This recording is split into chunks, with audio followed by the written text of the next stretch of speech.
আজকে মাদকের বিরুদ্ধে আমরা যে এই অবস্থান নিয়েছি, এই অবস্থানটা হলো সবার লেগে সমান। তোমরা মাদক খাও না, মাদক বিক্রি করো না, শিশুগুলা নষ্ট হয়ে যাইতেছে। এই শিশু বাচ্চারা মা বাহারে মারে, মারধর করে, ঘর বাড়ি ভাঙ্গে, যখন টেকা না পায় তখন মা বাহারে মারিয়ালা গুগুনি মারে, হেরে মারে, হেরে হাইজাক করে। তোমরা এইসব করো না।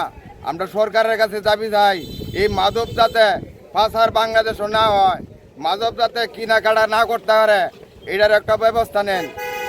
মা বাহের সন্তান লইয়া ঘুমাইতে পারে না, রাইতে নিশিতে ঘুরে।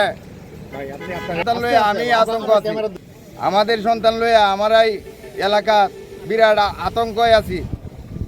আমাদের সন্তান বাঁচানোর লেগে আপনার কাছে আবেদন জানাইলাম।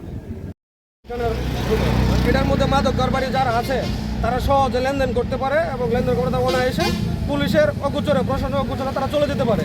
এবং তার প্রতিকারের জন্য আমরা প্রশাসনের কাছে অনুরোধ জানাচ্ছি যে তারা সশরীরে থেকে, তাদের গোয়েন্দা সংস্থা থেকে আমাদের গ্রামটাকে উন্নত করার এবং মাদক মুক্ত করার একটা সুযোগ করে দেন। ধন্যবাদ।